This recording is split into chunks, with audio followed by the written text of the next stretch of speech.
നമുക്കെല്ലാവർക്കും ഏറെ അഭിമാനകരമായ മുഹൂർത്തങ്ങളിലൂടെയാണ് നമ്മൾ കടന്നു പോകുന്നത്.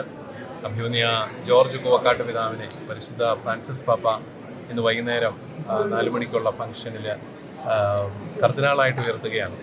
ഇന്ന് രാവിലെ 9:45 പരിശുദ്ധ ഫ്രാൻസിസ് പാപ്പ നമുക്ക് 250ഓളം പേർക്ക് പ്രത്യേകമായ ഒരു കൂടിക്കാഴ്ച അനുവദിച്ചു. ഞങ്ങളെല്ലാവരും പരിശുദ്ധ പിതാവിനെ കണ്ടിട്ട് ഇറങ്ങിയതേ ഉള്ളൂ. വലിയ സന്തോഷത്തോടു കൂടി പരിശുദ്ധ പിതാവ് ഞങ്ങളെല്ലാവരെയും സ്വീകരിക്കുകയും അഭിമന്യ ജോർജ് കൂവക്കാട്ട് പിതാവിനോടുള്ള പിതാവിൻ്റെ സ്നേഹം അറിയിക്കുകയും എല്ലാം ചെയ്തു.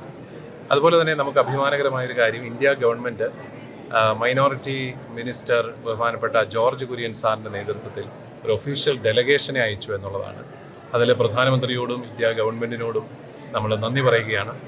ആ രീതിയിലെല്ലാം ഇത് ഒരു ചങ്ങനാശ്ശേരി അതിരൂപതാംഗമായ ഒരാൾ, സിറോ മലബാർ സഭാംഗമായ ഒരാൾ കർദിനാളാകുന്നു എന്നുള്ളത് നമ്മുടെ രാജ്യത്തിന് മുഴുവൻ വലിയൊരു ആഘോഷമായിട്ട് മാറുന്ന അപൂർവമായ ഒരു സന്ദർഭമാണ്.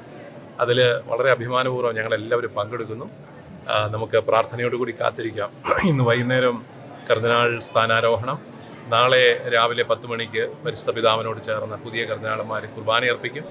വൈകുന്നേരം സന്ത് അനസ്താസ്യ ബസിലിക്കയിൽ സിറോ മലബാർ സഭയുടെ പ്രത്യേകമായ ഒരു സ്വീകരണവും അതുപോലെ അഭിമന്യ പിതാവിൻ്റെ നേതൃത്വത്തിലുള്ള പരിശുദ്ധ കുർബാന അർപ്പണവും നടക്കും. അങ്ങനെ വലിയ ആഘോഷങ്ങളുടെ ദിവസങ്ങളാണ്. ആത്മീയമായ ഒരുക്കത്തോടു കൂടി ഞങ്ങളെല്ലാവരും പ്രാർത്ഥനയോടുകൂടി ഇതിനായിട്ടെല്ലാം കാത്തിരിക്കുന്നു.